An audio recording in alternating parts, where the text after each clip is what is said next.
নমস্কার, দ্য রিপোর্টে স্বাগত। তাপমাত্রার চোখ রাঙানিকে উপেক্ষা করে সুবিচারের দাবিতে চাকরিহারাদের এসএসসি ভবন অভিযানকে কেন্দ্র করে রণক্ষেত্র চেহারা নিল সল্টলেক করুণাময়ী। বাধাপ্রাপ্ত হয়ে বিক্ষোভকারীদের সঙ্গে পুলিশের সঙ্গে চলল ধস্তাধস্তি। অবশেষে রাস্তায় বসে পথ অবরোধে সামিল হলেন চাকরিহারারা। দেখেন অবশ্যই এই ছবি।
করুণাময়ী মোর বললাম রণয়টা তাড়াতাড়ি আসছে এই দিকটাতে।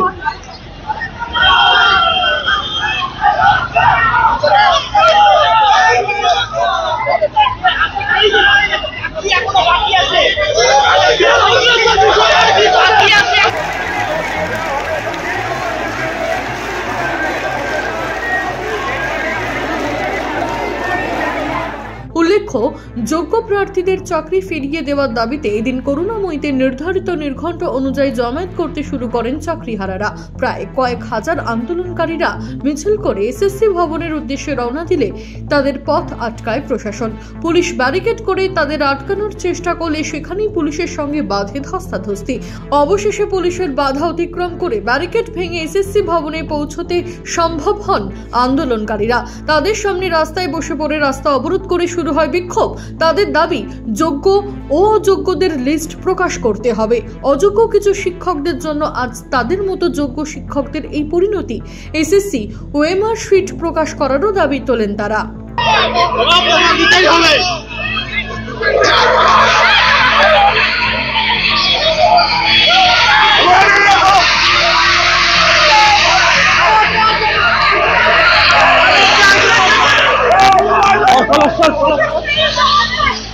পুলিশি বাধা অতিক্রম করে সব ছুটে এগিয়ে যাচ্ছে।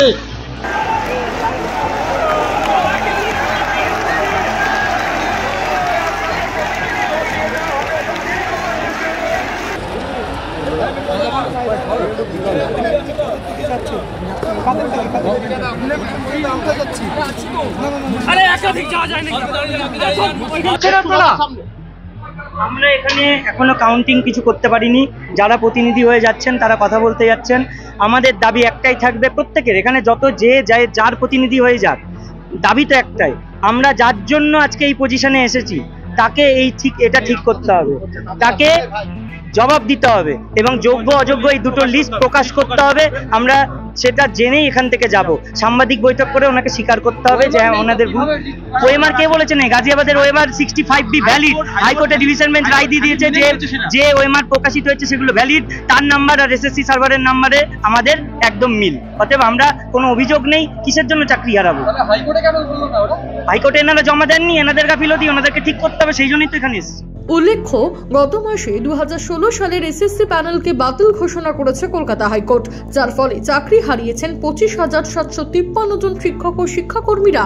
কারা যোগ্য কারা যোগ্য নয় তা বোঝার উপায় ছিল ওএমআর শিট নিয়ে। ওই প্যানেলের ওএমআর শিট নষ্ট হয়ে যাওয়ায় কার্যত বিপাকে পড়েছেন যোগ্যরা। ইতিমধ্যেই চাকরিহারা এবং রাজ্য সরকার এই বিষয়ে সুপ্রিম কোর্টের দ্বারস্থ হলেও গত 29 এপ্রিল ওই মামলার একটি শুনানি হলেও তবে যোগ্য অযোগ্যদের বিভাজন কিভাবে করা সম্ভব সেই বিষয়টির কোনো সদুত্তর মেলেনি। আগামী 6 মে ফের এ বিষয়ে শুনানি রয়েছে। আদৌ এই সমস্যার সমাধান কোনোদিনও সম্ভব কিনা উত্তর নেই কারোর কাছে। তবে শেষ পাওয়া আপডেট অনুযায়ী দীর্ঘক্ষণ ধরে বিক্ষোভ দেখানোর পর 12 জনের প্রতিনিধি দল এসএসসির চেয়ারম্যানের সাথে দেখা করতে ভেতরে গিয়েছেন। ছোট মতো পর্দা রিপোর্ট, কলকাতা। জয় হিন্দ। সমস্ত খবরের আপডেট পেতে লাইক করে সাবস্ক্রাইব করুন দ্য রিপোর্ট চ্যানেলটি। সেই সঙ্গে বেল বাটন প্রেস করতে ভুলবেন না। আপনাদের একটা সাবস্ক্রিপশন আমাদের জন্য অত্যন্ত মূল্যবান। জয় হিন্দ।